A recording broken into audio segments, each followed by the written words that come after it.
Alhamdulillah. Hello sa lahat at kumusta ang lahat? Habang nag-shy tayo dito na isang tabo, nag-shy na isang tabo, nanood din tayo ng video dahil pinapahinga ko lang yung mata ko dahil nag-i-edit ako ng QTO Bat 60 na video. So nagutom kaya nagtimpla ng shahi. Ngayon may nabasa ako na content creator na restricted na naman daw, bago na namang update ni Uncle. Unsa man si Uncle, sige lang update. Sige lang tag restriction na naman po daw. Magkaroon na po daw violation. Kung gagamit daw tayo ng mga filter, lalo na daw yung may pasa-pasa sa mukha. Hadlok man si Loloy nga bugbugon ta sa mga tao diha. Yes, magkaroon daw ng restriction dahil may nagkaroon na ng restriction ginamit ang filter na ito. So, sa mga gumamit nito, lalo na ako, nakagamit ako isang beses, iwasan na lang natin.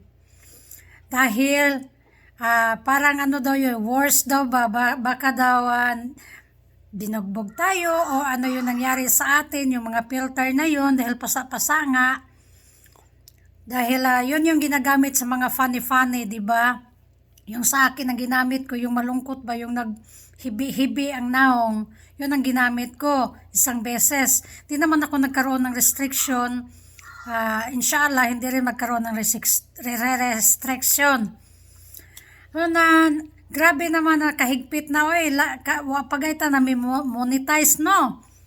Kahit ano na lang ang restriction na binigay, mga violation na binigay, ang iba nakikita ko may plug content na. Alhamdulillah, wala pa naman sa atin. Ang iba na-stress na po kaya namumula ang mga dashboard. Minsan may time na mamula man din ang dashboard talaga, pero babalik man din agad. Basta tulungan din natin ang ating sarili na makipag-engage talaga tayo. Yun talaga ang sikreto, engage.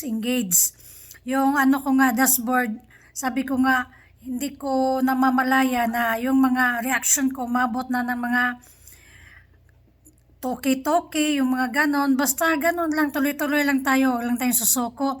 Kung ano lang yung magawa natin, ano lang yung kaya natin, yun lang ang gagawin natin as long na hindi tayo magkaroon ng violation at hindi tayo ma-restrict ang ating account. So, check lang tayo sa umaga. Punta tayo ng support inbox para i-check natin.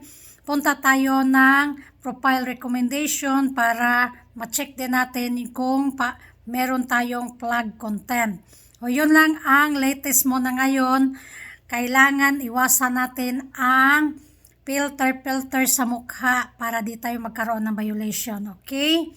Huwag na mag-filter kay hadlok si Mamita baka anong nangyari sa atin. Madamay siya ba sa kasuhan? Sige, yun lang ang update natin ngayon. Paki-share na lang ang video. Maraming salamat sa inyong panonood lagi. Follow for more videos natin. Salamat!